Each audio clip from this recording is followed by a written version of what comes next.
Good afternoon, everyone. I see we have some attendees that have logged on. We are just giving people a couple more minutes to get on the system, and then we will start. So give us about maybe 1 to 2 minutes while we'll let some more people get in, and then we'll start.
Good afternoon, all. Thank you for joining us. We was given everyone a couple minutes to be able to join the seminar. We are 2 minutes out, so we'll just allow people to come on, but we will start. We do have our acting director, Raymond Lambert, who will be giving us a welcome.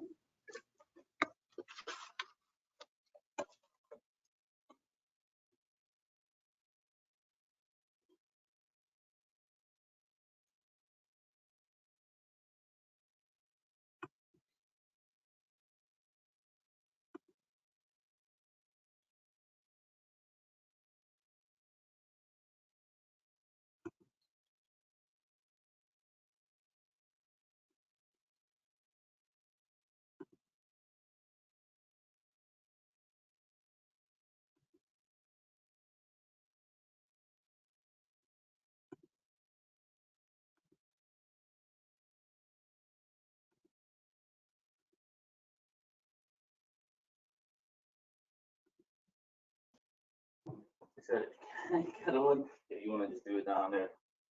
Yeah, let me just do that. They just introduced.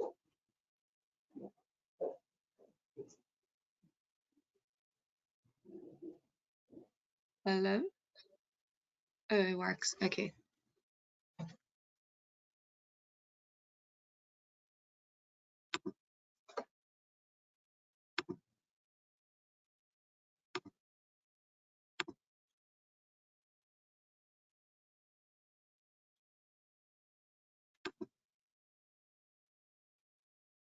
Good afternoon, everyone. On behalf of BEDC, well, sorry, my name is Ray Lambert. I'm the acting director at BEDC. And welcome to the Compete to Win seminar. As you know, BEDC have assembled a number of interesting seminars throughout the course of the year to assist with growth and development of your business. And we welcome the entrepreneurs as well as the attendees to learn more about not just developing their business, but how we develop and grow Bermuda. Thank you, and look forward to hearing more from everyone and the panel throughout the day. Have a good afternoon. Thank you, Ray. Now we will have Andrea, who will discuss a bit about why we're doing this seminar. So good afternoon, everybody. My name is Andrea Rochaster. I am the Junior Micro, Small, Medium Enterprise Officer for BEDC. And today we are here for the Compete to Win seminar, which is based around competition. So the reason in which we thought we would do this is because honestly, ever since COVID, it's really brought out the hustle in everybody. Everybody starting businesses, a lot of people in the same industry, and then, you know, us as comedians, we think that it's just supposed to be us. So it was just the perfect time to talk about competition, and not all the time is it a bad thing. So we just wanted to have a conversation, and today is not going to be all. It's going to be very free spirit in here today. It's a very open panel discussion. So please, if you have any questions, please use the question box. So I just wanted to talk about a few points about competition. So my first one was that you have to know your competition. You have to do your research and understand who your competition is. Sometimes you have to follow your competition on social media to stay up to date with what they're doing so that you can stay a step ahead. You also have to know your customers. You have to remember that if someone chooses to patronize you, that means that they already put you in front of the competition. So you already have something of quality, which is why they keep coming back to you. So that's already a great point that you have customers, and word of mouth is always the biggest form of advertising. So if your customers are happy, they're gonna talk about it and you're gonna get more customers. Something that's very important, step up your marketing. A lot of people, I go on the pages, they haven't posted since 2018 or 2019. Like, you have to stay active on social media. You can't expect business to just fall into your lap. You have to put yourself out there for people to even consider you as an option. You have to expand your offerings. So you may do one thing, but it's always a way to expand and offer your clients more products or services. You also have to look to the future. Like, some people just have for now plans, and then they got stuck in a place of no elevation because they haven't thought forward. So even if you are a startup, you should still have some type of plan forward, a business plan ideally, to help you to realize what your next milestone is that you need to reach. And my last point in regards to competition is, please don't think that a lower price means that you won. That does not work. A lot of people think they can just come into the market and charge a lower price and they're the taking away W's. It doesn't work like that.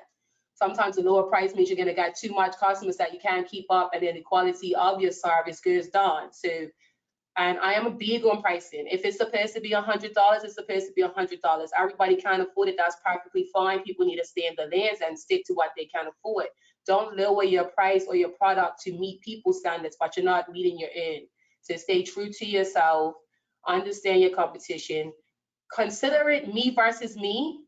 That's how I pretty much got through competition, is me versus me. Like, I can't really be bothered what they are doing because I'm so focused on what I have to do to keep my customers and clients happy.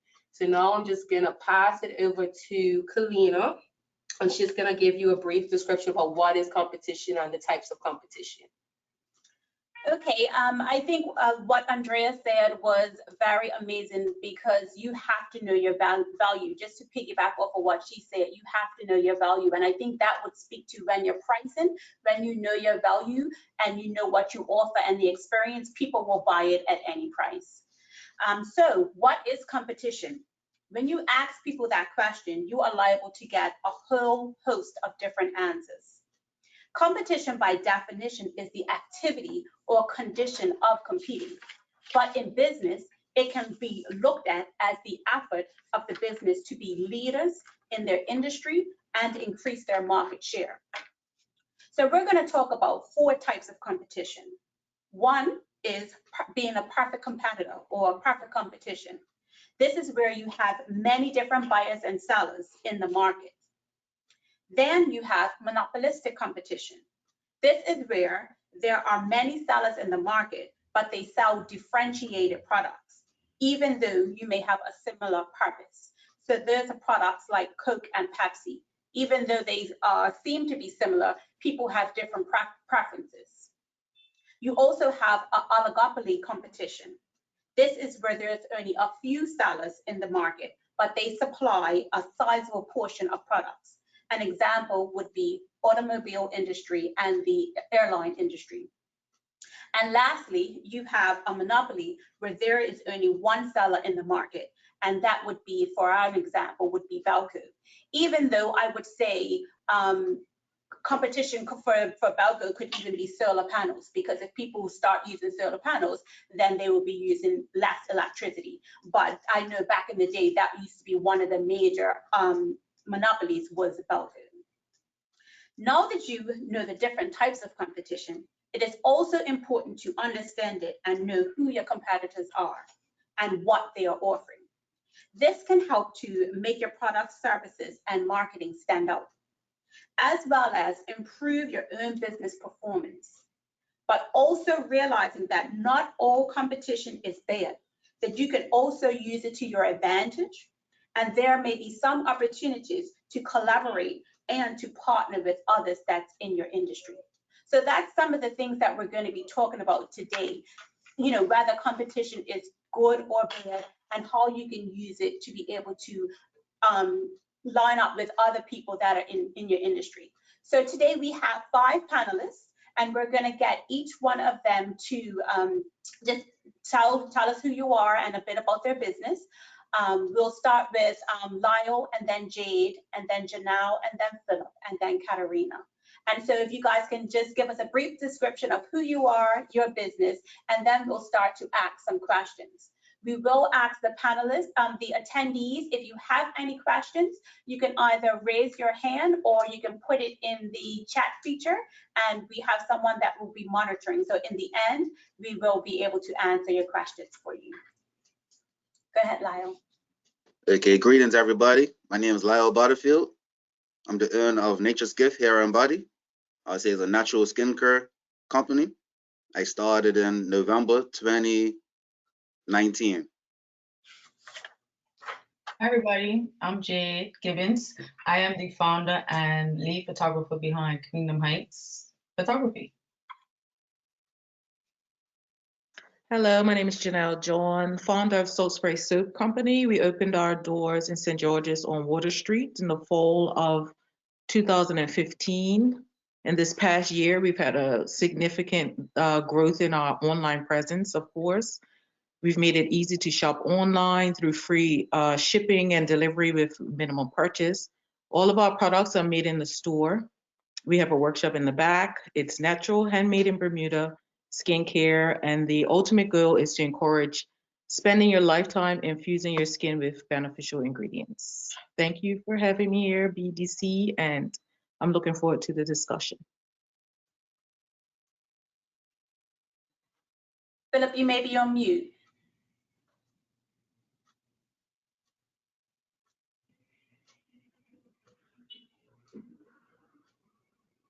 Talk again, we can't hear you. Hi, good day all. My name is Phillip Bailey. I've been in business for the past 30 years. More recently, the past 8 years, I've owned and managed Strykz Burling Lounge in St. David's. We are a 10-lane facility. We now have a restaurant, a full sports bar. We offer video games and live music and sports for our customers. We're located in St. David's, and I am a East St. George's boy. Thank you, BDC, for inviting me to this discussion, and I'm very happy and proud to be involved in this process. Catarina? Good afternoon, everyone. Thank you so much for having me as well. And I'm excited to sit on this panel today. It's going to be exciting. For those who don't know me, I am the owner of Oligopoly Companies, is a hospitality-based business. I started up in 2017 with my first business, Glamping on Your Rock. Some of you might know it's the luxury camping experience. And then I also moved into a different realm, still in the hospitality base, but I went into event management, kind of. I do Flower Wall Bermuda, and also the PIC booth, which is a LED photo booth. And I also rent fun floaties in the summertime. So I pretty much put all 4 businesses together, and that's how Oligopoly Companies was born. So thank you guys. For the attendees, I just hope you took note into how they introduce themselves, because most people will be like, I have a company code. but I listen to every single person and they're like, I'm the owner, I am the founder, I am the CEO. Like, you know, you gotta talk like that. You gotta big yourself up, put yourself on. So I love that you guys all introduce yourself like that. So I'm gonna start with the first question and we can just answer it in the same order that we went just now. And the first question is, why do you guys think that competition is important? All right. So for me, competition is important. Like I'm in skincare, and I'm a natural skincare company. So a large percentage of people are still using like skincare with like chemicals and stuff in it. So anybody else that's making like body butters and whatnot, they could bring more consumers to the market, like, you know, be more aware of it or whatnot. So that's good. And then also competition is good for like differentiation. Like, so people could be in the same lane. Like it could be a 5-star restaurant and then it could be a low-star restaurant. They still sell food, but they differentiate themselves differently. Like, you know, so the more people that come in, I could position myself how I wanted to compare to somebody else, like, you know. And then also it could promote creativity. So when somebody else comes in, you have to be creative to keep your market share and be innovative to stay relevant and keep your customers coming. Yeah, that's it for right now for competition. Yeah. Good stuff, Lyle. Right. You know, just piggybacking off of that, competition is important because, I mean, it keeps you on your toes, right? Nothing's wrong with just focusing on you and your business, but if you don't know what's going on in the market that you're in and, you know, what people are selling and what they're doing, then you're going to kind of fall off, right? I am in the photography industry in Bermuda, and I follow just about every local photographer on social media. And to me, it's like, it's just good to see what people are doing and like the direction photographers going into. For instance, maybe 2 years ago, a year ago, everyone wanted like outdoor shots and natural shots. And now we're seeing that a lot of people are requesting studio portraits and more creative stuff. So it's like, okay, well, you know, just you have to follow your competition, and you just have to do it in order to stay relevant and see like what consumers want and, you know, what other people are doing. And same way, like with that, it inspires you, and like Lyle said, it forces you to be creative regarding like how to bring more customers in, or, you know, what you can add to your business, or what's not working for your business, or what this person's offering or what they're not offering, you know. That's it. So from my perspective, the benefit of competition for the consumer is that there's less stagnation. So, you know, you go into the corner store and everything's dusty and half of everything is outdated. That's a lack of perceived competition, because they feel they already have their customer base and they're going to make their bottom line, no matter what their product is. And you can find examples for that in any industry. The benefit for the entrepreneur is that if you value growth, you value being challenged, that's how you weigh your growth, by how you compare yourself to your competition. So yeah, that's my opinion about why it's important. Well, I look at competition a bit differently. I actually wish I didn't have any competition. I said it because if I have a product and a service and everybody wants it as a need, customers can come to me anyway, and they're gonna utilize and buy my product. So in that sense, I would be doing less advertising, not as much as I do now. But for the consumer, as Genelle said, and I think Lyle said, for the consumer, competition is good, it's great. But that being, you give the consumer more options of product that they can purchase in the market. However, when there's more competition, the pie of gets smaller. You know what I mean? That's why I would rather not have that competition. I'd rather have 60, 70,000 people buy my product than having to share my product and services to other competition.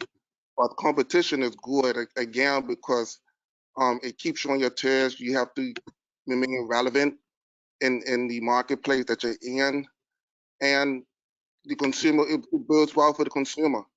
Again, the consumer can say, well, I'm not going to go to A because the customer service lacks, even though they have a good product. So I want to go to B, consumer B, because they have a really good customer service. You know, so competition is good in that sense, and I always welcome that. So that's about it, yeah, for competition. I think we'd all rather not have competition, right? But in a perfect world. Yeah, in a perfect world, no competition would be great.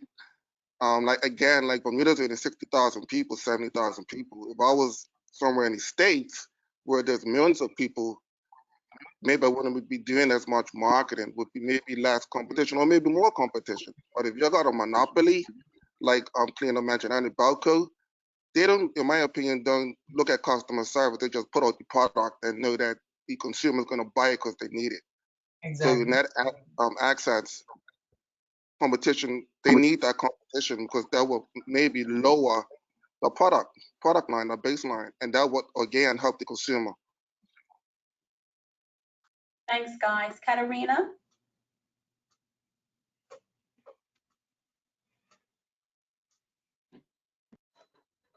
I don't know if she dropped off. Oh, I'm not sure if she dropped off or not. I'll give her a couple minutes to be able to get back on.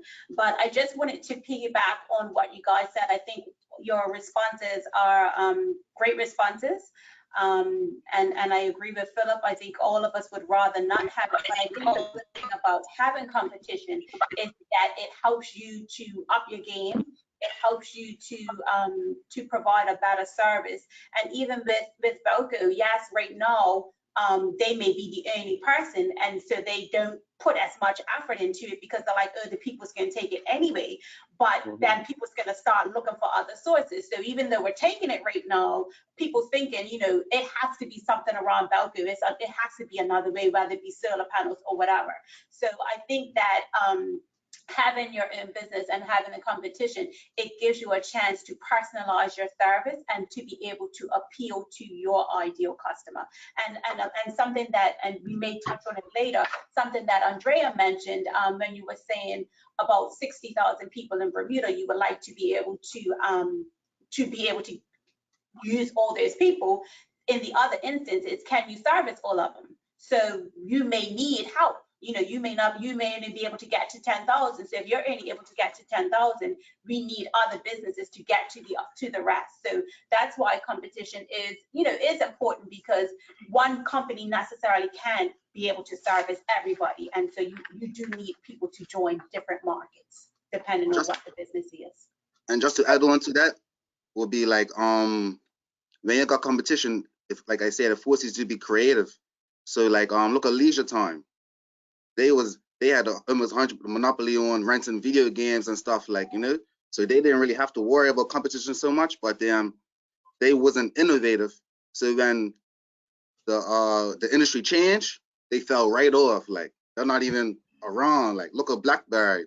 BlackBerry had 100% of the smartphone market share, but then Apple just came in and BlackBerry's no more. Like, you know, so sometimes people can have a monopoly for a long time, but they still need to be innovative to stay on top of stuff. Like, because if you just become comfortable, then someone's when the industry changes, you fall right off. Like Balco has got a monopoly right now, but no one's gonna be messing around soon. Like, yeah. Catarina, are you back?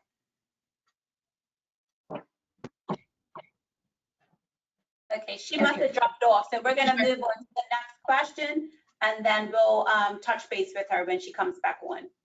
So,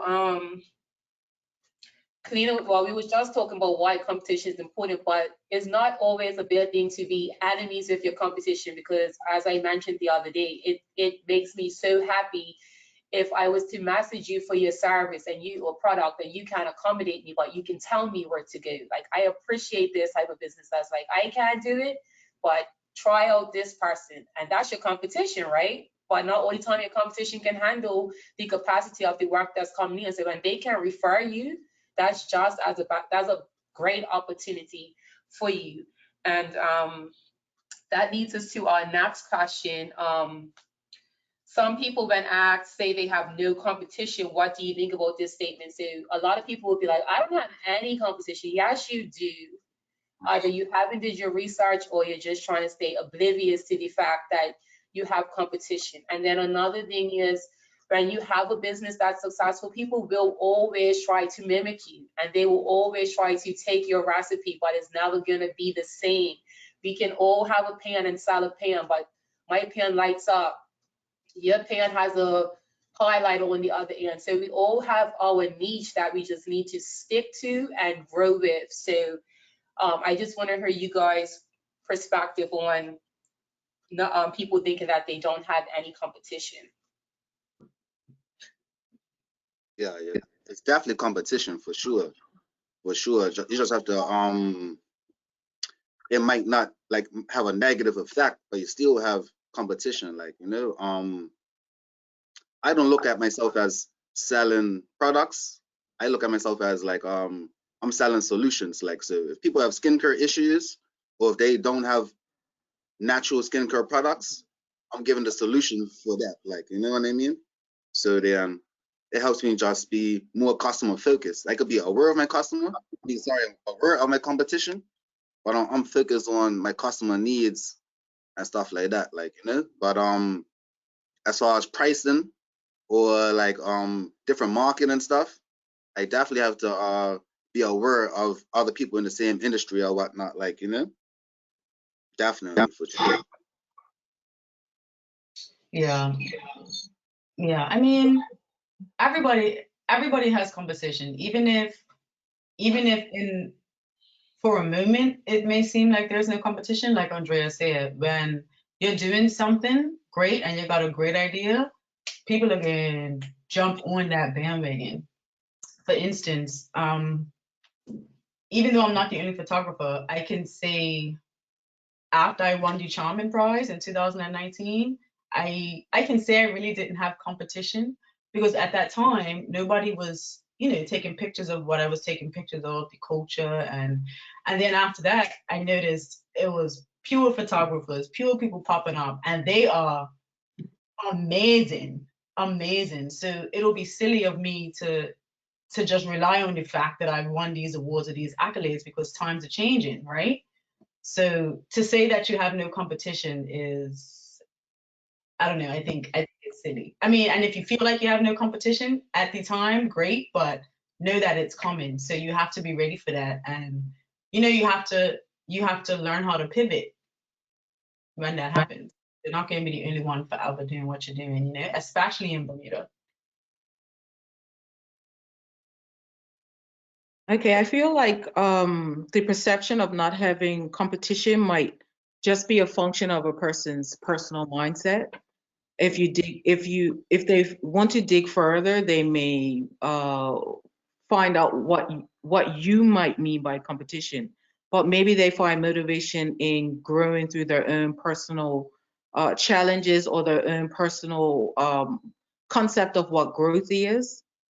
And if you have a particular niche, that's how you kind of diminish your concept of competition. So if you've decided to narrow down to a very narrow niche, you may not have competition, especially if someone like Jayde, who's a photographer, she may narrow her niche down so it may be so refined that no one else is capable of doing what she's doing. It may be based on location or the fact that she's female. It could be any number of things. So broadly, when talking about branding, that's one of the ways to kind of separate yourself from what someone else may consider your competition, is by refining your niche area. So based on that, I could see how people don't think they have a competition and have any competition, and only they would know what their customer base is saying. Their customer base may be such that they would not go anywhere else. So that's how I would consider that concept of competition and the perception that you don't have any. I think Genelle has looked at my notes. Because I'm gonna kind of echo what Genelle said.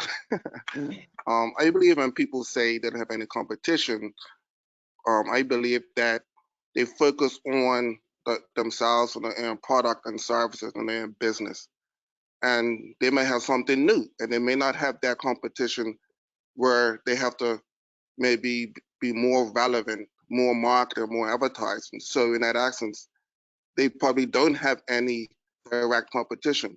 But indirectly, what they're forgetting is everyone is competition. They don't have to necessarily be in your field, but if they're not spending money and putting money in your pocket, they are competition, because every business owner wants that dollar. So if I open up a business, and yes, I'm the only one that has that business, but no one's coming through the door and they're spending the dollar at, say, a restaurant, that's competition. So you have to market yourself and put yourself out there, regardless of whether you think you got competition or not. That's great, Phillip. Catarina? Okay, she hasn't joined us back. Just wanting to elaborate on what you guys said. I don't think there is a right or wrong answer to any of the responses. I will say at BEDC, we do have and provided a SWOT analysis. And so that just basically goes through your business and brings out the strengths, weaknesses, opportunities, and threats. And so just to elaborate on what Jayde mentioned earlier, when she said, you know, when she first started out, she didn't have any competition. A phone could be a competition. You know what I mean? So she may have been the only one taking picture of cultural stuff, but if I take out my phone and I take a picture and I think it looks fun to me, why am I going to call Jayde when I'm using my phone? So she may not think that she has any competition, but me taking a picture with my camera, you know, that's competition.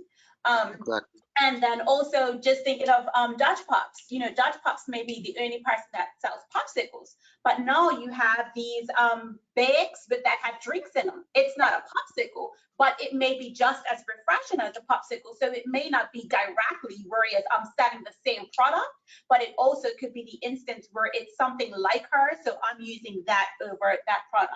And I think somebody might have touched on it earlier. So it's not necessarily that it may be direct competition, but in like what Phillip said, everyone has competition, because if they're not purchasing at your place and they're purchasing somebody else's, you know, that's your competition. So thanks guys for your answers. So I'm just gonna piggyback real clean. I actually did have that photographer versus iPhone, because people sometimes tend to, okay, how do I put it?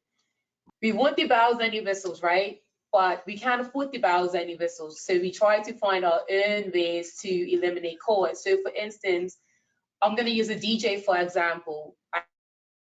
But I can do the DJ's job just by going on SoundCloud. But the DJs probably overlook me as competition, right? I can plug in my JBL and play my SoundCloud and buy to you.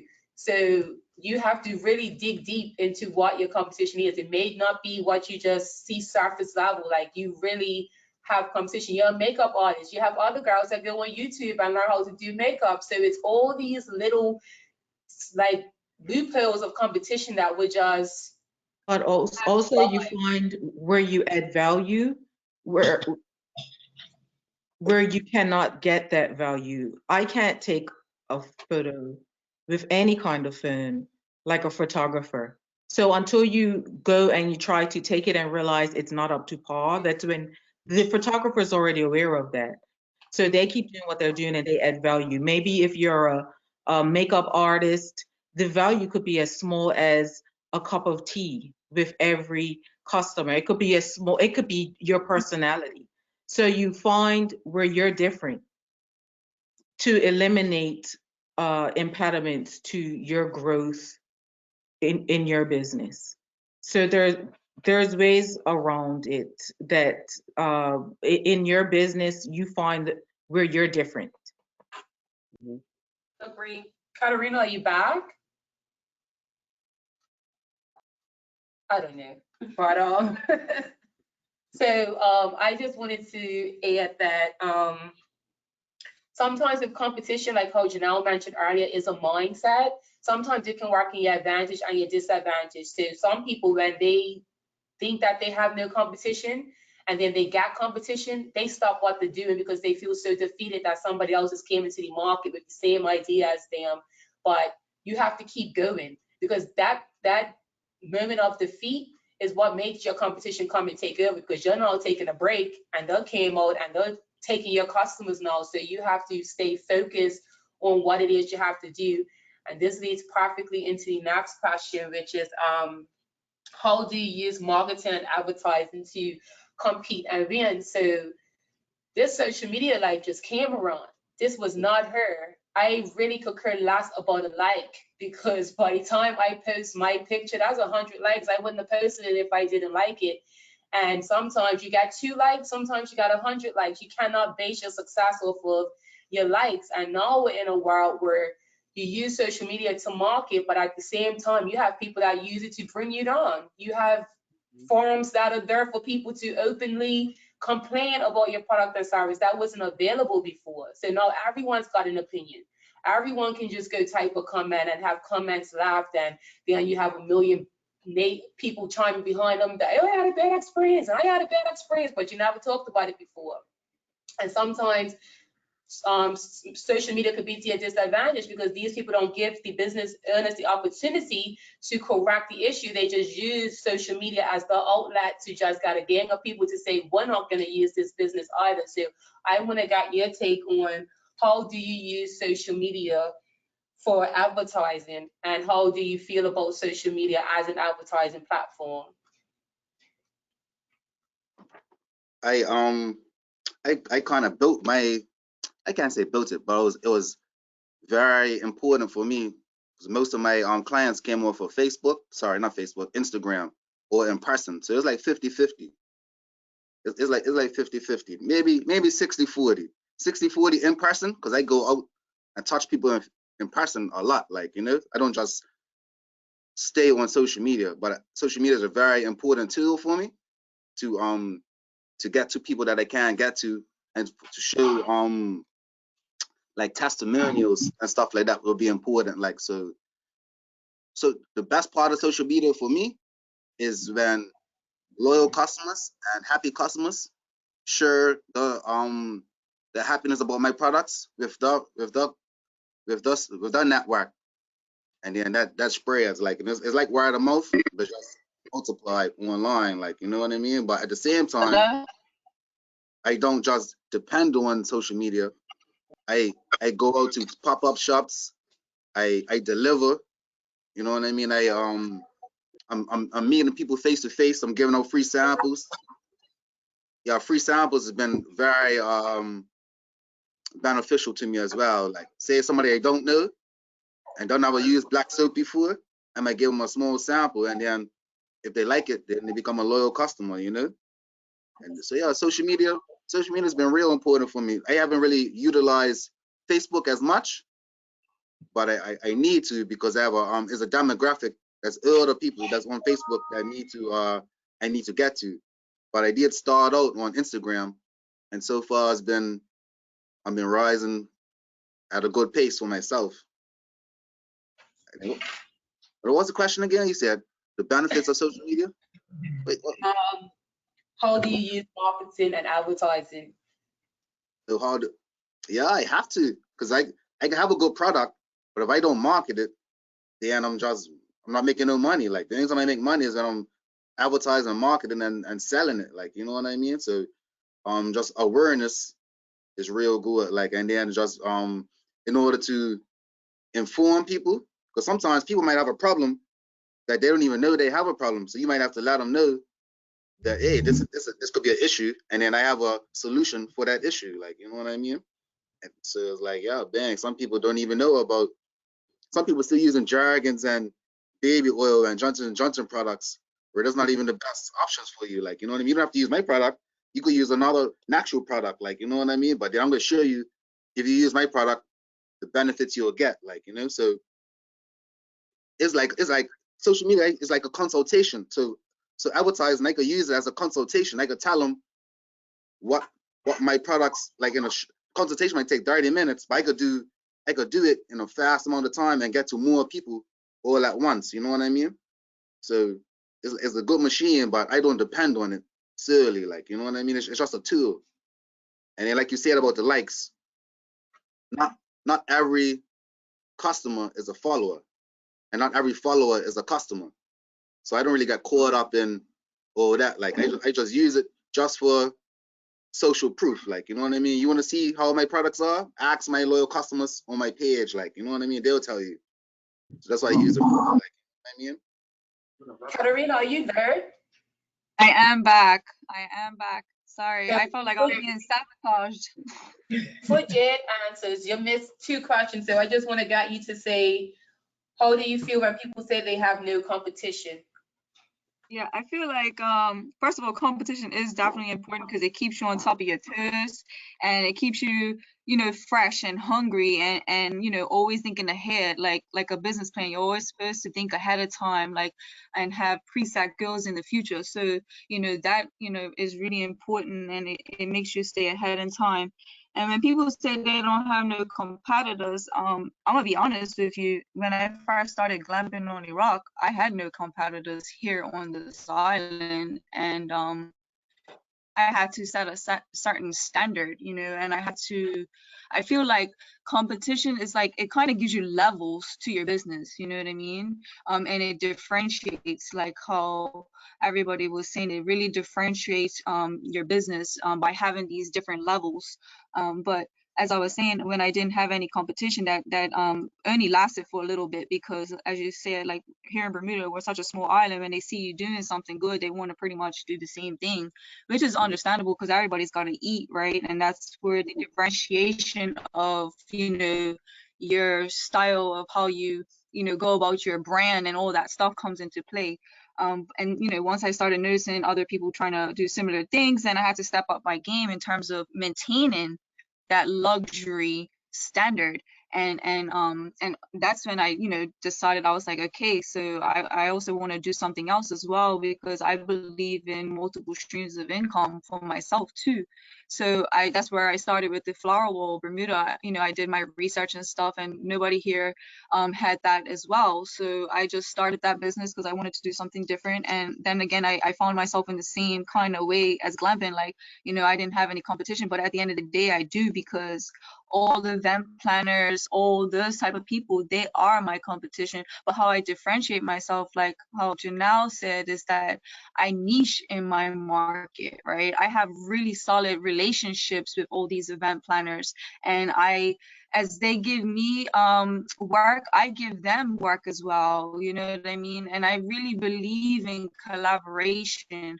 Like, competition is all good and dandy, like, but it's really not at the end of the day, kind of, because it's good to, well, for me it's different because I just niche in a certain thing, and I just feel like I could work with other people, because if we're all bringing in the same thing, like, and trying to undercut each other, it's just not the way to go.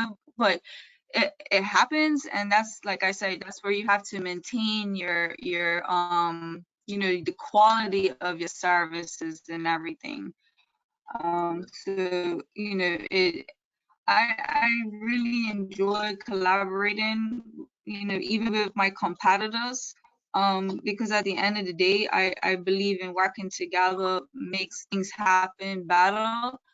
And because at the end of the day, could you imagine if we'll start competing with each other? Like, imagine I say somebody's trying to bring in a flower wall, so then I'm gonna go ahead and turn around and be like, let me see what they have, let me bring in what they have. Then we're competing against each other for no reason. So it just makes sense working with each other, you know what I mean? And maintaining that high standard, you know. And that's pretty much how I feel about competition and stuff like that. It's always going to be out there, because when you have a good thing, people are going to want to do things, but that's when you also have to protect yourself as well. You know, have a great relationship with your supplier and make sure that, you know, that you have exclusive agreements and stuff like that. And that kind of helps with the competition side as well too.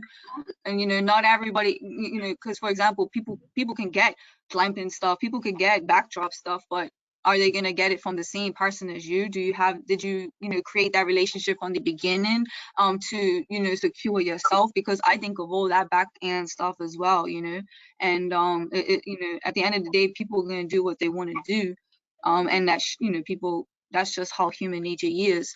But I still, you know, don't take it personally, like I said, because everybody's got to eat. But then at the end of the day, it kind of leaves people, because it's a small island, it leaves people thinking like, why she just couldn't work with me, like, you know what I mean? So I don't know, that's how I feel about it all, you know. And, is there another question that you wanted to ask about marketing? Yeah, I'm gonna go from So how do I Jayde. use my marketing and advertising? I'm constantly every day posting. If I'm not posting, I'm working on my brand stuff, and I think it's super important to Oh, sorry, I don't know which. Did you have a different question? Or I'm not sure if I'm talking ahead of myself. Now I'm gonna go to Jayde, and then because I got you to answer the questions you missed, so I'm gonna go to Jayde with the question one, and then come back down to you. Can I just say, Catarina, Okay.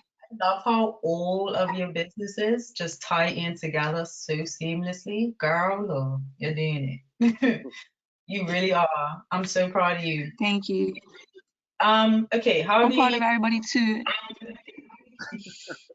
How do you use marketing and advertising to compete, MVN? Like Lyle said, Instagram was the start of my business. Like that was the start of Queendom Heights. So I pretty much most of my clients come from Instagram, to be completely honest. Yeah, I mean, I'm not gonna lie, I'm not that great with marketing and advertising. That's something I need to work on.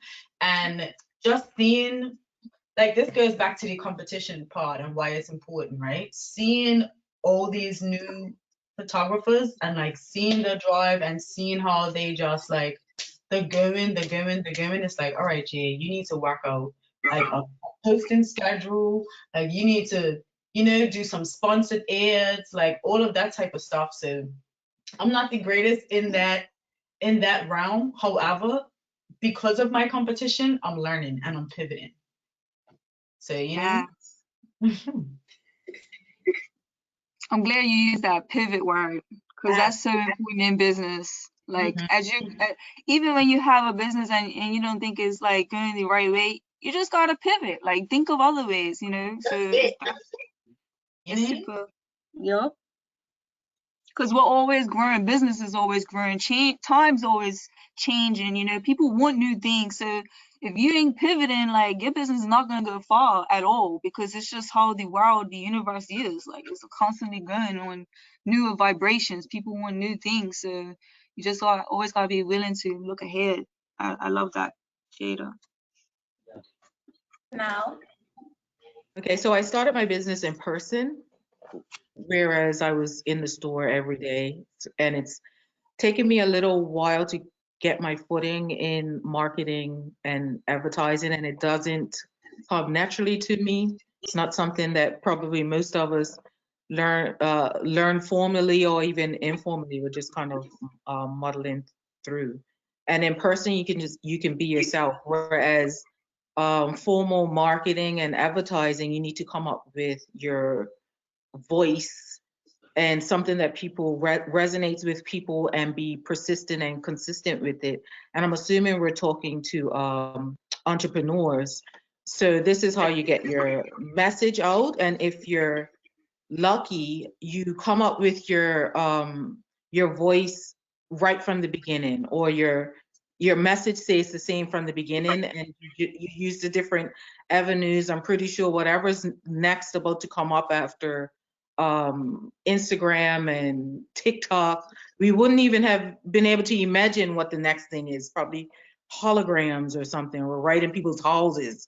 So if you're messaging, the most important thing you need to determine is what your message is, what your brand voice is, what you're trying to put across to your customer base, and whatever the avenue is, it's going to be consistent across it. So when the next new thing comes up, you know instantly, okay, this is how I need to present myself because this is my brand. It doesn't necessarily, it shouldn't change based on the different advertising vehicle, unless I suppose you have a team of people and you've made up an avatar that doesn't come naturally to you, then maybe you pivot, quote unquote, with whatever the new medium is.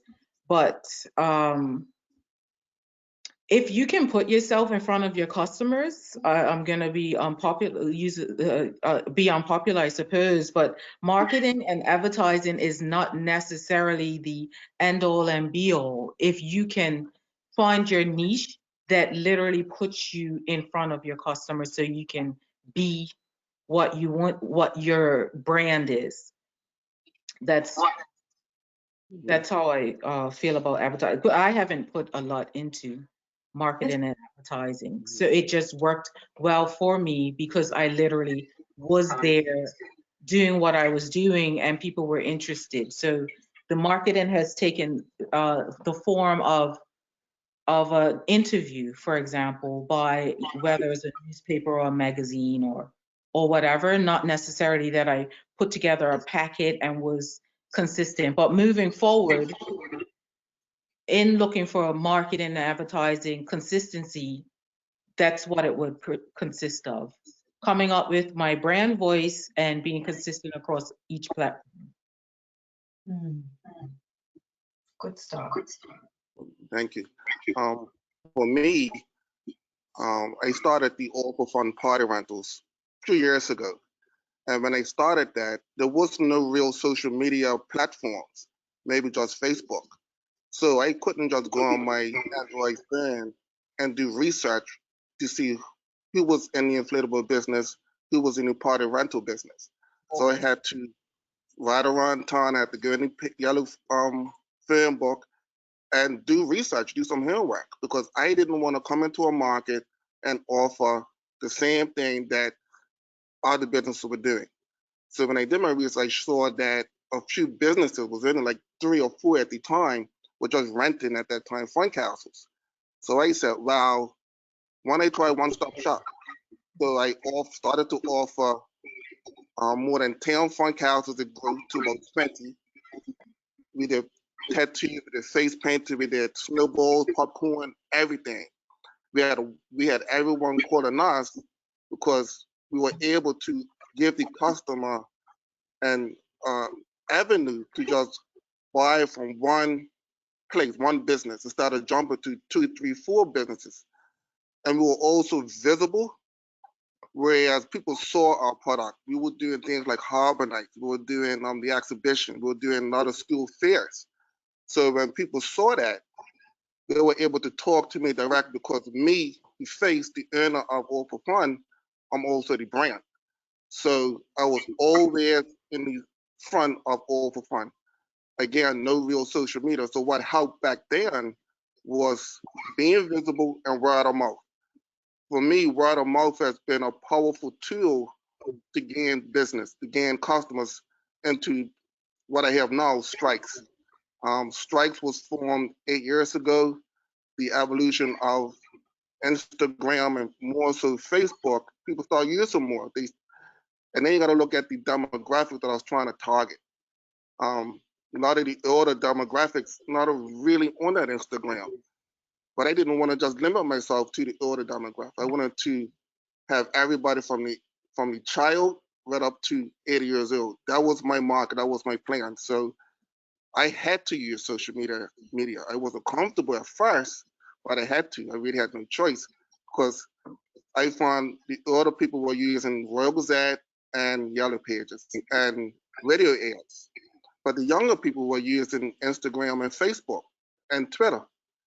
So if I wanted to broaden my base, social media was the platform. And I encourage people, business people, to go on the social media platforms because it allows people to see your brand. It allows people to see your product And even taking videos, like you can take a video of your storefront and actually market what you're selling and your services, and also have the customer being engaged and doing a video with you or for you.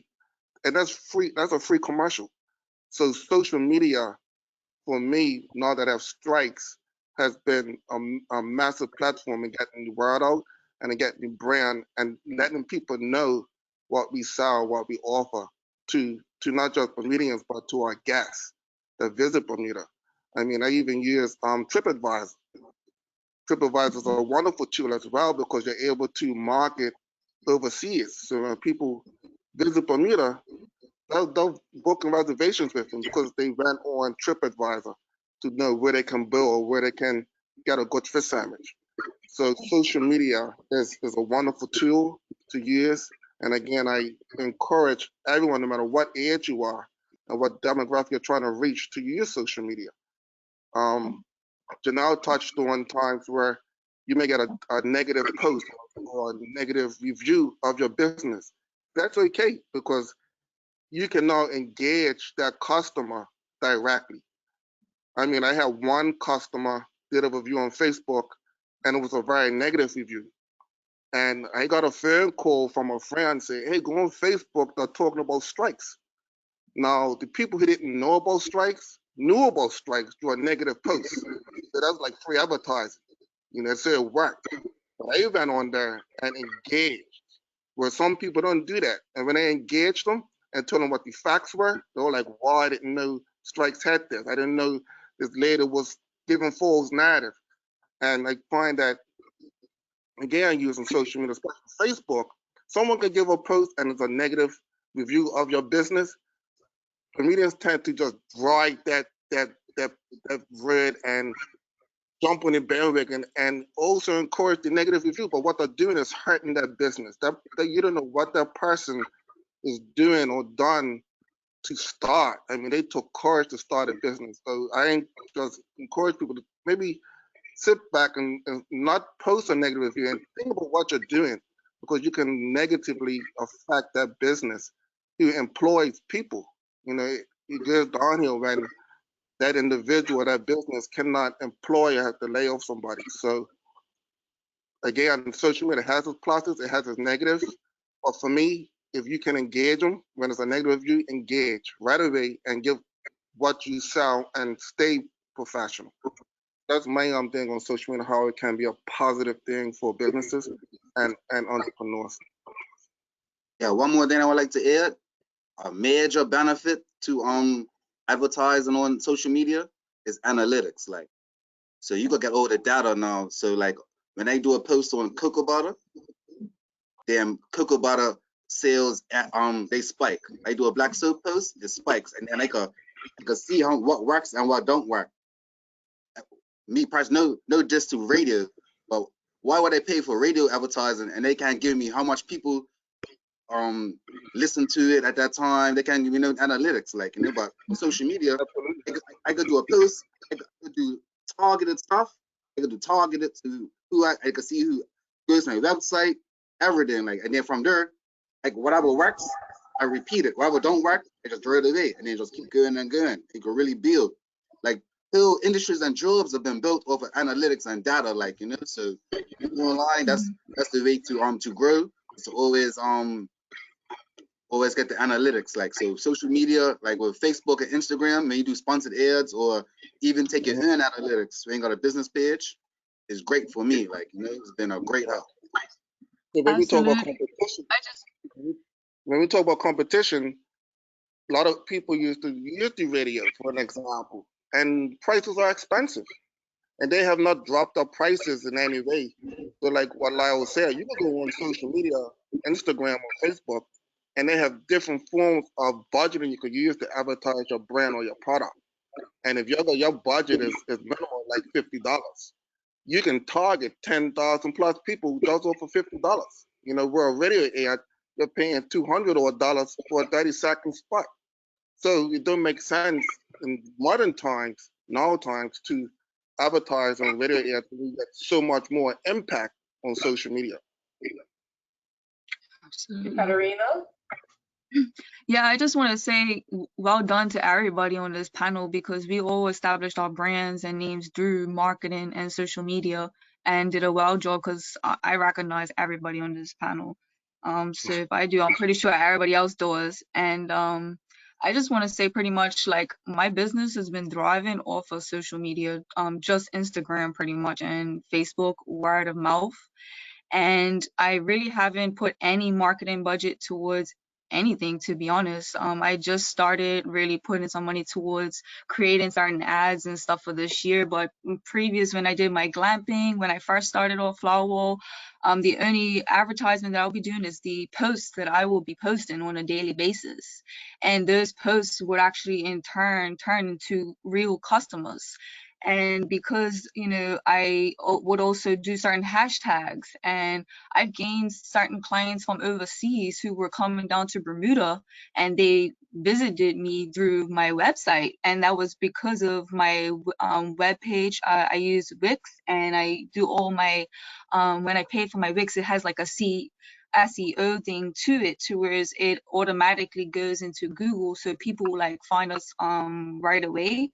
And I was getting bookings just from that, right? From Google Analytics from my website. And I get to see how many people go on my site on a daily basis and how many people are like constantly going on my site and then they turn into leads and then into bookings. So I get to see all these things from back end, like Lyle said, even our Instagram, the insights and all that. Like every time I post, like I just recently did a promotion for my shimmery walls for a baby package with Banana Boutiques. I did a little collaboration with her. We've literally got like 6 bookings from that posts, and we haven't even posted the original thing on my page. Like I only posted that on my own personal page. So that just shows you the power of just social media and having your following and people just looking at your stuff. Like, so it's very powerful, the social media in today's world. I feel like, you know, visuals are very powerful as well in terms of, you know, promoting your product in the right way. You want it to be really, you know, visual so people can see it, and also when you're posting and promoting, be exact on how to book you. You know what I mean? Like call you or email you, have all that information right then and there in their faces. So then it's like impact when they see it. They're like, oh my gosh, this is nice. Oh, here's a number. Oh, let me call it. You know what I mean? That's what they think is like a straight lead. So you just gotta be constant with it. Like I said, I haven't put any money towards it, but I'm always putting the work in. So I am the money that I'm spending on my marketing, right?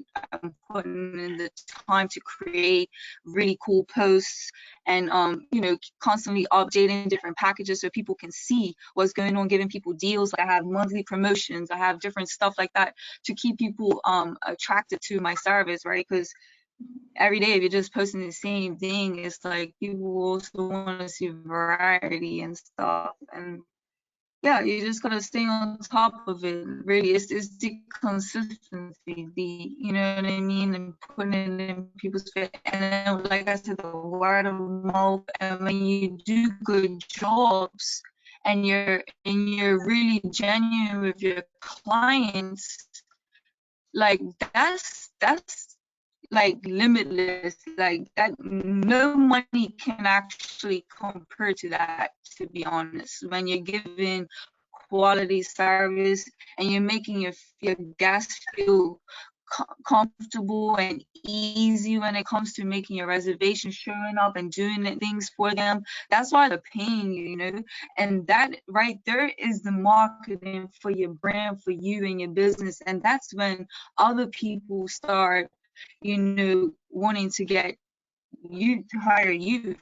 Like there's been countless of bookings that I did for people that like you know, and high calibers that I wouldn't expect. They just booked me, and then all of a sudden I'm getting all these people from them that showed up to their event, and now I'm getting all these other bookings. So like I said, it's very powerful just how you portray everything and market yourself as a brand as a whole, and you know, constantly being consistent about your products. Thanks, Catarina. So just to highlight a couple of captions All right, thank you. that I got from what everyone was saying. Referral program. Did that help? your I'm sorry, was I talking too much? that is really good in the sense that you know, people tell other people. So when you're selling your product, getting a referral from someone is definitely very important. And also something that Lyle said about educating people about your products, I think that helps as well, when people know that, you know, this is natural and this is good for you and good for your body, and then people at least are educated about it, and then it would entice them to purchase it. And then another thing that I took away from it is knowing your audience. I think when you're marketing, it's important to know your audience and your customers, because that can help to dictate the different mediums that you use. Like you said, you have social media platforms, Facebook, Instagram. You know, some people don't use this means, but it may not be for them because their customers may not be on there. One, and I'm selling something to an older generation, I'm not going to be on TikTok or Snapchat. But if I am selling to younger people, then that you know, that would dictate which mediums I use. So I think it's very important to know your audience, know your customers, and that will help you with which means of social media that you use. And I don't think there's anything wrong with any one of them. I would say it's very important to put a budget when you're starting a business or doing a business for advertising and marketing, just in case if you need it, but at least it's in there. So I think all means of social media are good. And I think that also leads into the next question that Andrea has for us. So the next question is, how do you identify your ideal market? So that's something that we call like target marketing. So I'm just going to use Jayde for an example. So Jayde takes pictures.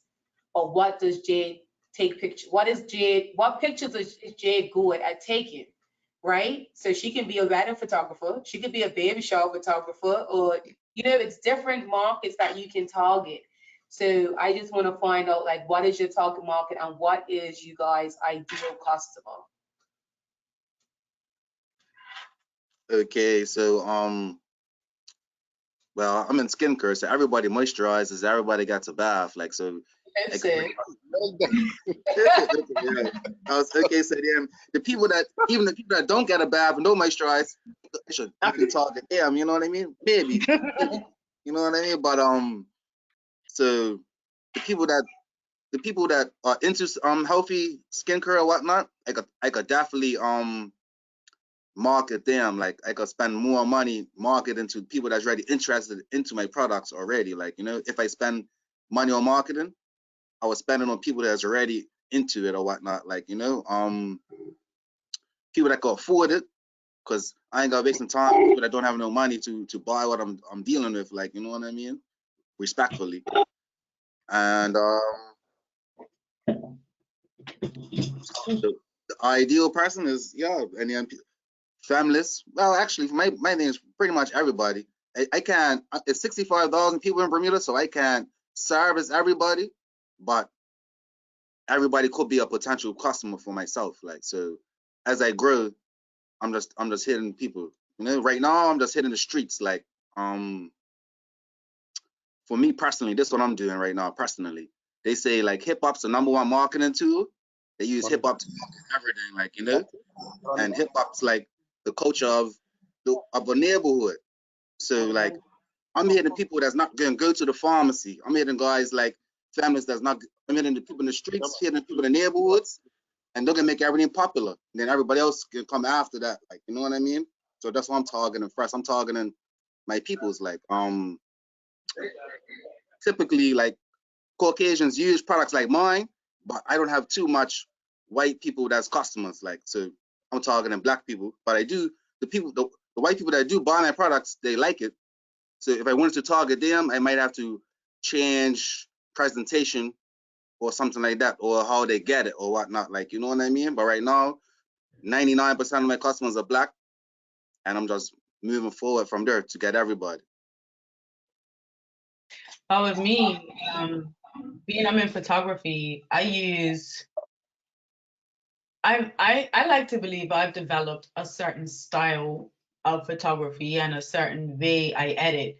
So that's how I attract my ideal customer. Like, there's a lot of photographers, right? But every photographer doesn't edit this way or doesn't take pictures this way. So my ideal customer is people who obviously prefer my style of photography.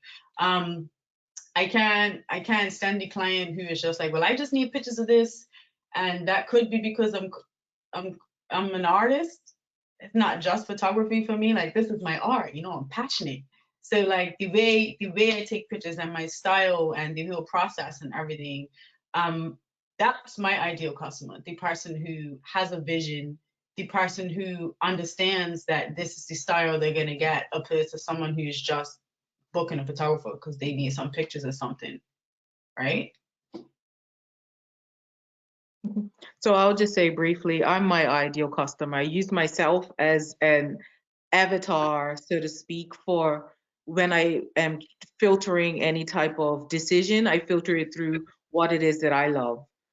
So it's worked so far, and when I meet customers, it seems to resonate, and I find myself kind of like feeling like everybody's my people. And somebody messaging me saying, "What's your hours? I'm trying to come." I feel like my friends are coming, my people's coming, they're gonna tell me a story.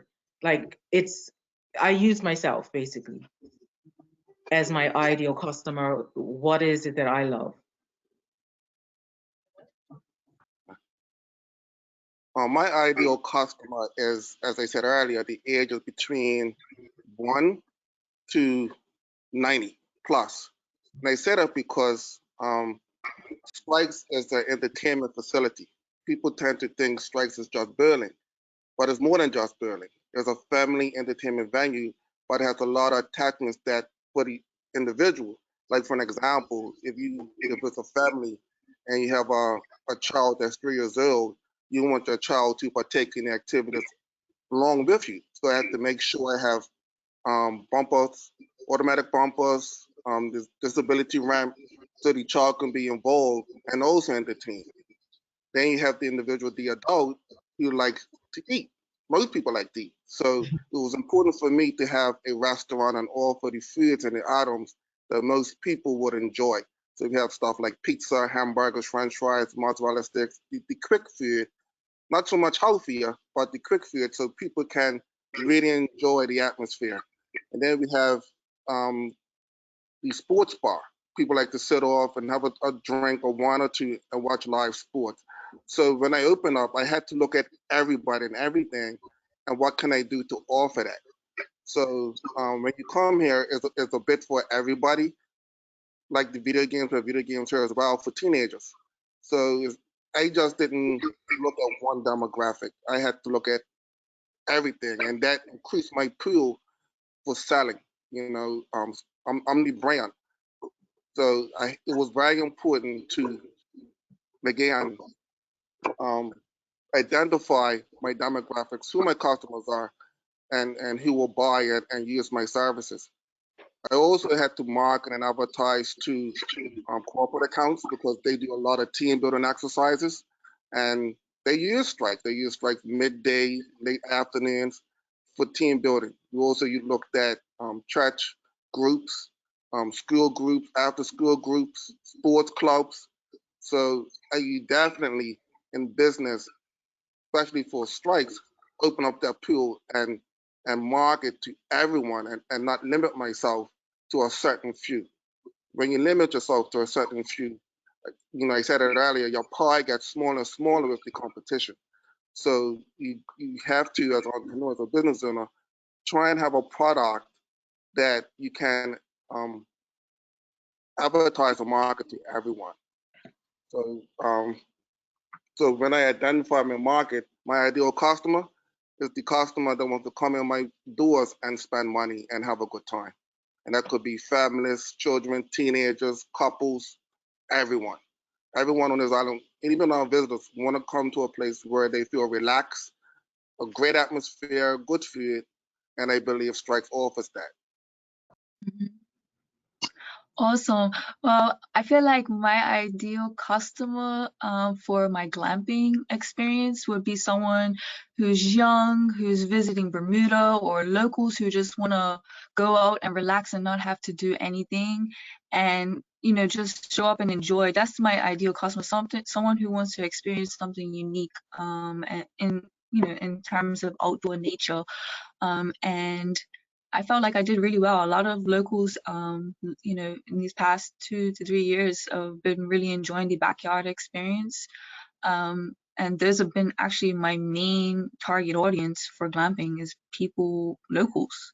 I feel like I'm going to be promoting more towards hotels in the future once tourism season picks up. I have done a few jobs for them, but I feel like I can push harder. So that's like my next, goal, is to target them. But I feel like when you target everybody at once, you're kind of all over the place, which is okay because you want to target everybody. But I feel like you need to be more specific sometimes when it comes to who you're trying to target. And that helps you a little bit better when it comes to gauging who you're trying to look for. And then when it comes to my flower wall business, I feel like, to be honest, I feel like my target audience is my competitor in a way, because I collaborate with them so much, and they also have things to offer that can help me grow and promote and provide for what the customer wants. So at the end of the day, my target audience is for people who want to do celebrations, events, visitors who have weddings and stuff. But at the end of the day, my target audience comes down to event managers and event planners, because like I said, they also have that relationship, and I provide a niche product. So we all win at the end of the day, and we can promote and provide, and they also have things that I don't have. So it helps us all come together and actually create what we need to make sure that the customer's happy. So it just depends on what type of service and stuff you have. And you just gotta really just think about like I said, you just gotta really narrow your target audience down and go from there.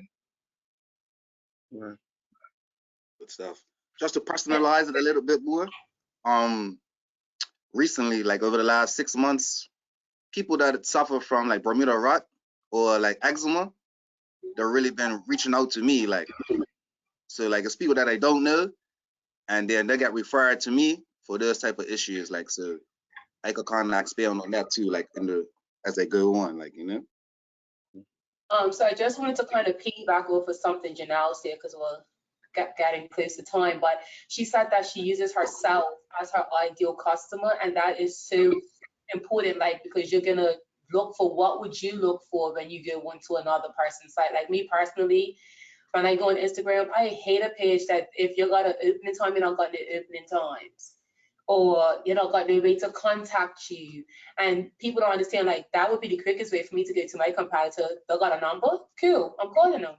So I just pass you because they're your own faults, right? So you have to compete against yourself sometimes to, and for instance, with my businesses, I have to sometimes what for? I know people want convenience. How can I make this process convenient? People don't print papers anymore, so now people convert to Google Forms. Just simple things like that you really have to pay attention to.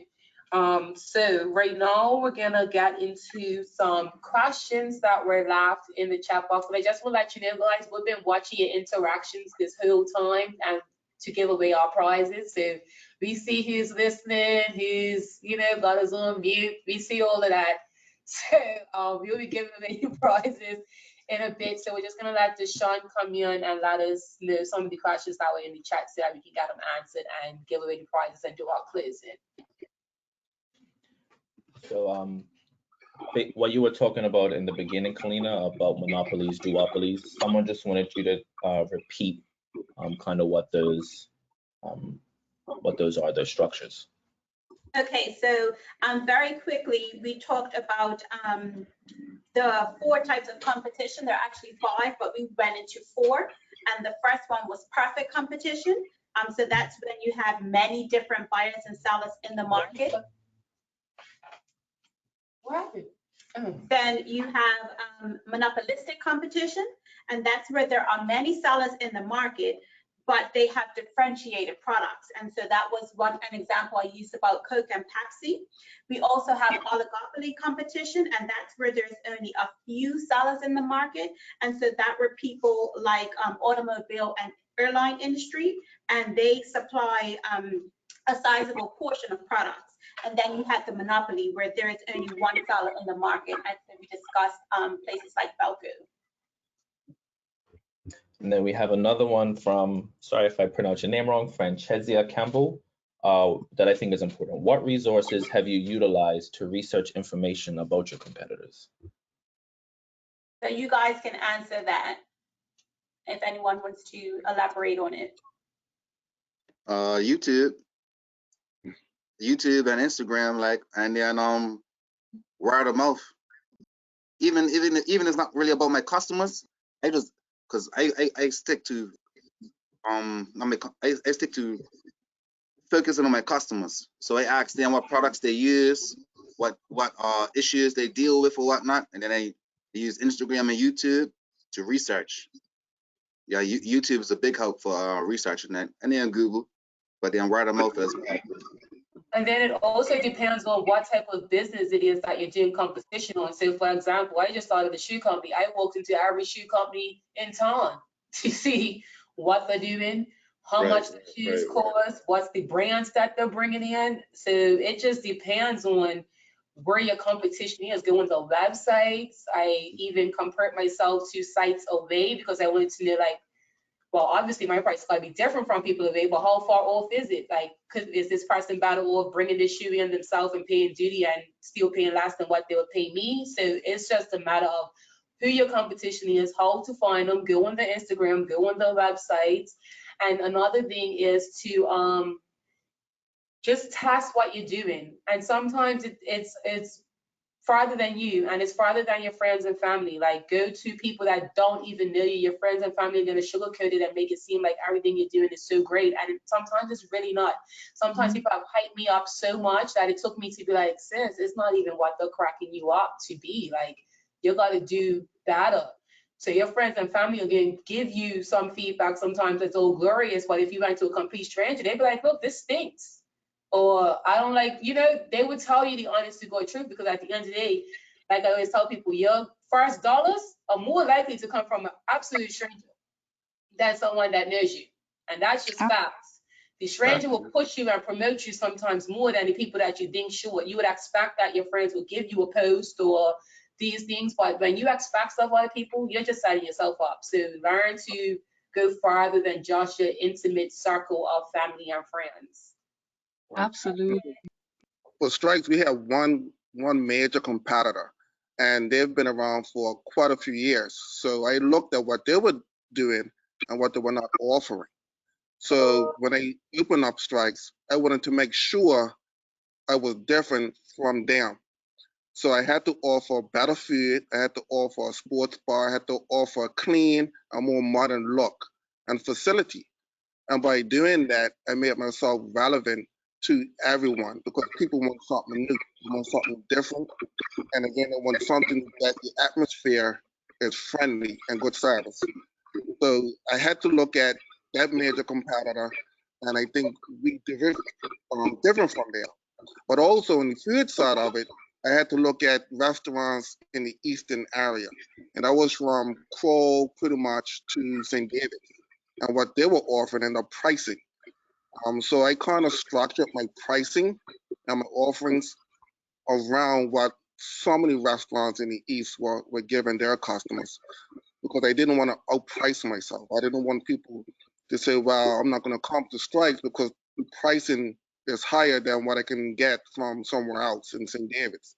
So that was key for me to make sure that I position Strykz in a position where everyone can afford to come here and enjoy it.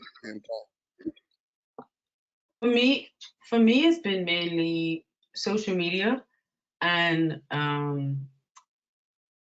honestly reaching out to them, like, straight up, you know, just because I think we all have different styles and we all do different things. So the photography is so broad. So you just have to figure out like what type of photography you're trying to go in. So like, I don't know what market Miss Campbell would be going into or what her business would be, but I would say just like figure out exactly what it is that you want to do with your product, and then narrow that down to reach out. I mean, not reach out, but to research who your competition is in that particular market. Whether it be using social media, going to see their websites, reaching out to them personally. All the photographer friends I have, luckily, majority of them they don't really care to share prices or share, like, I like to think it's a little community, so we all share knowledge, we all share tools and tips and resources and locations, and we all, it's just a little community. So yeah, just figure out like exactly what it is you're trying to go into to research, and then go from there. For instance, I'm now trying to get into fine art photography and get away from like portrait photography and stuff like that. And there are 2 local photographers that I know of who enter and have won international photography competitions, and who have entered local art shows and stuff like that. So those are the photographers that I pay attention to a lot more, like on social media, because that's where I'm trying to go. So it's like, okay, how does it work for them? Like, what is it that they do? What competitions are they entering, and so on and so forth. So I drove across the island. I went in and out of anywhere that would have natural skincare, and I saw that this was 6 years ago. 6 years ago, I saw that it was not being done to the degree that was sustainable, i.e., you might see it Christmas time. But as Lyle would agree, we want you to be using natural skincare every single day. So it's not just a gift during Christmas. So I formulated the concept of like, how can I build a sustainable business that is every single day of the year? So it meant refining my pricing to make sure that I could stay in business, coming up with the brand look so that people will recognize it and see it as on par with what they may see in terms of commercial products. Looking at commercial products to see when it says shea butter, it doesn't necessarily mean an ingredient. It may mean a scent, whereas people think that they're using shea butter. So what the business that we're involved in is educating people about the impact of shea butter, for example. It's many other, I'm using shea butter as an example because it's a recognized ingredient, but the impact of the ingredients on a day-to-day basis on your skin as compared to, for example, just slathering chemicals on your body. So I drove across the island and saw that it wasn't being done and started the process in doing it. Okay. I think. Go ahead, Catarina, sorry. No, I was just gonna pretty much say the same thing like everybody. Your research is super important. Know who's got who, and just try to be the best you can be. That's all you can do. Like, no one else is gonna be you or and even if somebody does have a similar product, you just gotta find something that you believe that's gonna be the best. And then that's just gonna automatically show when you're promoting and you're sharing it with people. And really, that's really what it comes down to. Like, there could be 5 people having the same thing, but it's just how you distinguish yourself and how you put that extra add-ons to make it more attractable for your customers, and they will just go for you. And that's just how you become better at anything, really. The principle just applies across the board. And it's just your personality, who you are, maintaining what you're trying to do.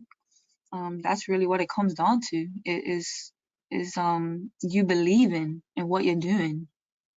Okay. Thank you, guys. Deshaun, do we have time for one more question? Yeah, we do. So yeah, we can do. So one is in the beginning, you guys had someone that talked about maintaining your prices. So the question is, one of the things stated is to maintain your prices because it shows consistency. How often and do you tend to offer local discounts in your businesses? Can I go first? I hate discounts. I wanted to talk about that too. I absolutely hate discounts. I'm just like, if it's 150, it's 150. It's the same service, a product at 150, 120. And at the end of the day, I just feel like people don't account for all their expenses to begin with. So why are we giving discounts? Because we already had to mark it up just to make bare minimum profit due to how much shipping and duty costs in Bermuda. So, and a lot of people don't even understand that the products are priced wrong anyway.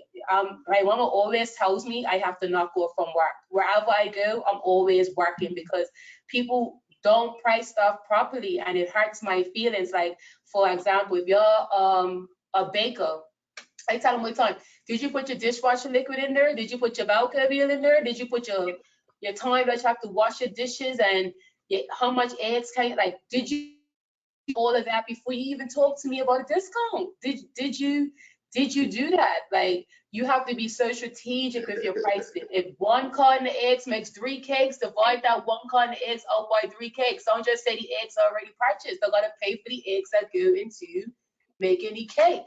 People really count out these small, finest details of pricing, and that's why they take a loss. It's not that the business is meant to do bad. It's just as simple as your pricing was off, and that's why you failed. You have to really don't price your product on what you think the Bermudian would pay. That's how people do. I think they'll pay $12 for this. I don't care if I think you'll pay $12. It's $20. Now, it may not be for you, but it's for somebody else. So that is the most important part, is the pricing. If that's off, you set yourself up. So Yeah. discounts. With me, I don't like photographers hella expensive. Like, and sometimes I feel bad. I mean, I don't feel bad, but I know some people can't afford like what they want, but this equipment's expensive. So I have to pay monthly for all the software I use, like my electricity bill, I pay rent, so I don't necessarily offer discounts, but me, I have something called mini series, and a lot of photographers are doing one island now, but mini series is pretty much a shortened version of my full service. So because it's shorter, I'm able to offer a mini for a discounted rate. So it's just like you're getting the same quality product, but it's just shortened, and because it's shortened, I can fit more in. So that way I'm not necessarily undercutting myself, if that makes sense, so I'm able to, and then that way also it brings more customers in, because the person who wouldn't pay $400 for a session is going to pay $125 for 20 minutes, so then they like my work, they may come back or recommend me to someone else. So same way, Andrea, I can't stand when people expect discounts. Expected. Like, bro, my deals are doing it fast, just like yours. However, luckily, I found this way to be able to make it work and still kind of like cater to everybody, Right. All right. Anybody else have a response? Yeah, Yeah, I like to say, I work with people. Like, I used to travel to New York a lot, and I used to love the street vendors. The street vendors and the hustle. There's street vendors that will have, say, like, per jeans or anything that's selling on the street, and they'll have the price, and the price could be $50, and I'll be like, oh, I don't have $50. So they'll hustle you and be like, well, what can you spend? I'll spend 30. They got a sale. So for me, I try and incorporate the same thing.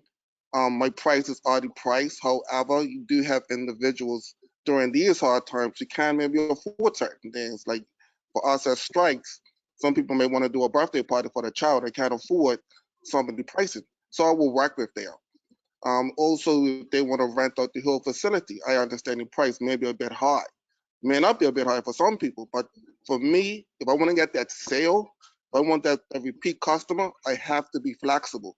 And as an entrepreneur, a business owner, you have to be flexible with your pricing. Not to say every time someone walks in your door, just give them a discount. No, look at the circumstances and look at what you may want at the end of the day. If this person is a good person and they will come back and spend money, why not offer a discount? The word of mouth is born. I mean, if I give somebody a discount when they go over to their family and say, look, if we ran over to Strykz, he gave me a discount. We had an awesome time. The food was, wow, the liquor was nice, etc.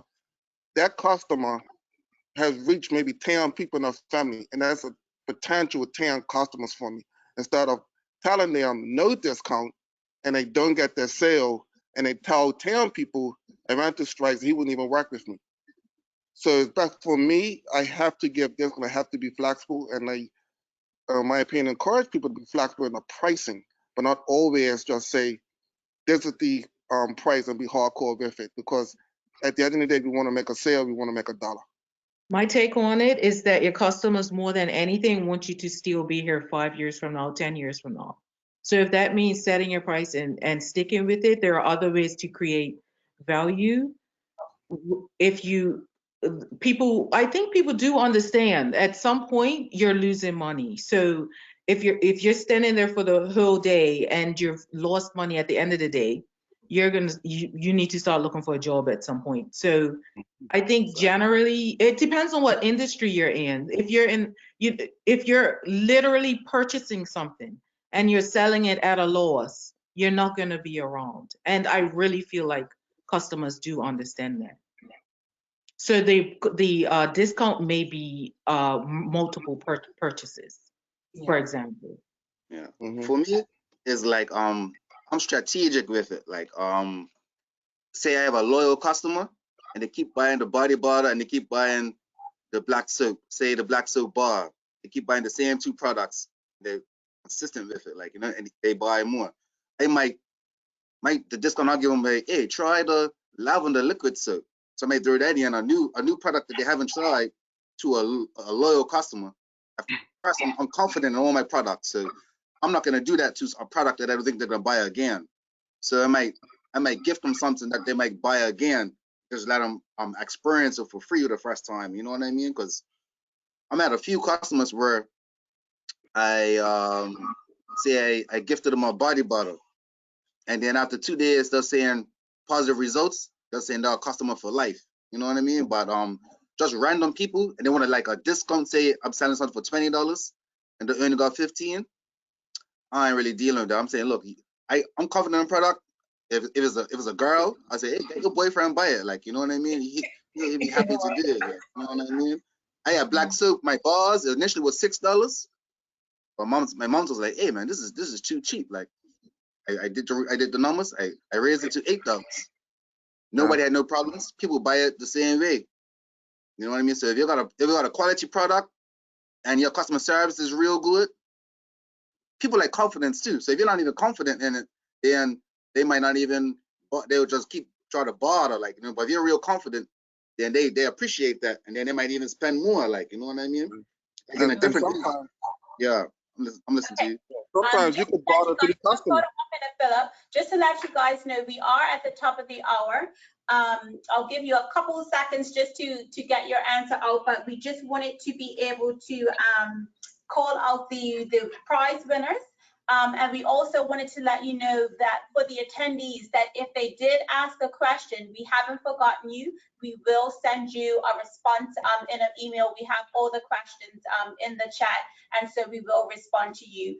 We will let everyone know the winners for the prizes, and then we'll have a closeout with Jamila. So I'll just get Phillip to say his quickly. I think Catarina had something as well, and then we'll go on to the prizes. Yeah, I'll keep it short. I was just gonna say sometimes you have to hustle the customer. Like, for example, I've had people come to my bar and they haven't tried, say, the rum swizzle, for an example. So I'll say, look, try the swizzle, and if you like it, I'll give you a free one. They like it, they get a free one. And then they turn around and tell a friend, so I end up selling 3 rum swizzles. So sometimes, you know, you have to do things to get people to come back in your door and buy more of your product. And if Right. sometimes it means giving away something free to get more later, sometimes you have to do that. Sure. That's what I wanted to say. Catarina? I kind of been through a lot when it comes to pricing, only because I have a luxury service and my pricing is like literally $350 and up. Like my glamping experience is $550, so it is expensive. It is a luxury, but what people tend to fail to realize is that literally that whole experience alone is like a $7,000 experience coming down to cost, shipping, duty, and also, you know what I mean, paying, you know, your employee, your taxes, your social insurance, your home, where you're housing the things, you know what I mean? So they're paying $350, but little do they know it's actually a really expensive luxury product that they just can't bring in unless they have a lot, you know, thousands of dollars to do so, right? So, you know, I had people come to me like, oh, can you, you know, bring it down, and I have brought my pricing down, and because, you know, at the end of the day, I want people to experience it too. Like, and, you know, at times I do give out discounts, and I'm happy to do that because I feel like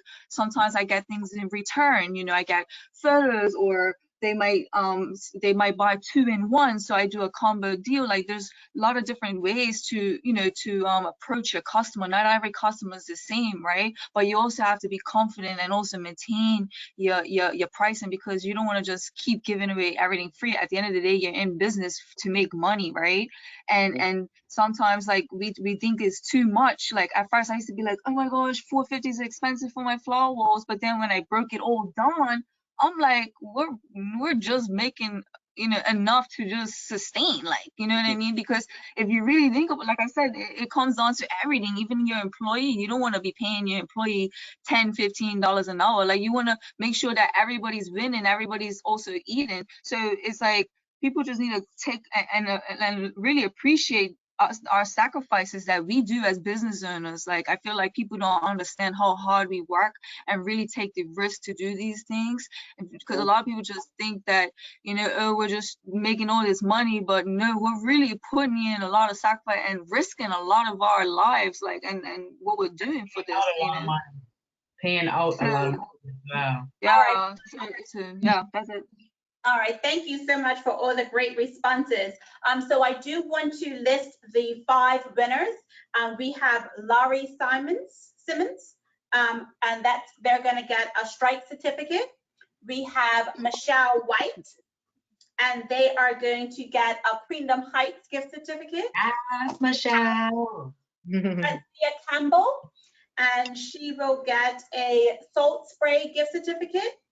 We have Dean Bottomley, and he will get a Nature's certificate. And then we have Siobhan Hollis, who will get an Ella Group certificate. So we will be in touch with you 5 winners to let you know what you've won and to be able to get those gift certificates to you. Congratulations, so we'll everyone. have our colleague Jamila Lodge close out for us. Hello, can you guys hear me? Yes. Yeah. Great. So first of all, I just want to say you guys are awesome. I enjoyed this conversation thoroughly. So shout out to Andrea and Kalina for putting the dream team together. It was very good. And I think you guys sharing your insight as well, because you're both business owners, so you have to deal with this as well. So I think the overall conversation was great, and I hope that you guys listening enjoyed it. But I wanted to point out some key things that I wrote down that each of you said.